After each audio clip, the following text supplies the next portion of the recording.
మెరుపుల వీధి సంబరం పార్ట్ 1 ఎవరు చూడలేదో వెళ్ళి చూడండి. ఇది పార్ట్ 2. కుర్రోళ్ళకి కావాల్సింది డాన్సులు కదా, ఇంకా అందరం మేమైతే కర్రలను దూరేసిమంటే లోపలికైతే వెళ్ళిపోయాం. స్టేజ్ దగ్గరికి వెళ్ళాక మనం అయితే మా కుర్రోళ్ళందరికి వెళ్ళిపోతే దుల్లగొట్టేసాం. మన అనకాపల్లి కుర్రోళ్ళతో అయితే మామూలుగా ఉండదు. ఒక్కొక్కరు డాన్స్ మరి ఇరగదీస్తారు. మన బాబాయ్ గారు అయితే డాన్స్ చాలా బాగా వేస్తున్నారు. మా వాడైతే స్టేజ్ ఎక్కి మరి డాన్స్ వేసేస్తుండు. ఏటా స్టెప్పులు తెలియదు కానీ ఆ తర్వాత మాతో పాటు మీరు కూడా చూసేయండి ఈ డాన్స్ పై డాన్సులు.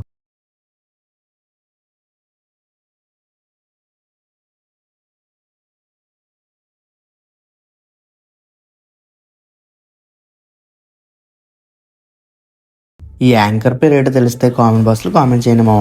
వీడెవడరా అన్ని డబ్బులు ఎట్టుకుని తిరుగుతుండ్రని చెప్పి అందరూ విచిత్రంగా చూస్తున్నారు. అవైతే ఫేక్ నోట్స్. బొమ్మలు అమ్ముకునే దగ్గరికి వెళ్ళి మా వాడైతే బ్యాట్ తీసేస్తుండు. వీడైతే ఆ ఫేక్ నోట్స్ అయితే లెక్కెడుతుండు. ఆ తర్వాత అయితే మా వాడు సైలెంట్ బ్యాట్ అయితే అటుకెళ్ళిపోయాడు. ఆ తర్వాత అయితే మా వాడు చిక్రీ సాంగ్ అయితే వేద్దాం అనుకుంటున్నా కానీ నన్ను కూడా అతను వచ్చి చాలా భారీ ముందుగా అయితే ఎన్టీఆర్ శ్రేణులు అయితే కాల్చారు. ఇంకా అలా చూసుకుని అయితే ఇంటికి అయితే వెళ్ళిపోయాం. వెళ్ళేసరికి అయితే 2 దగ్గరగానే అయిపోయింది. ఇంకా గౌరవపల్లి పండుగతో కలుద్దాం. Bye bye.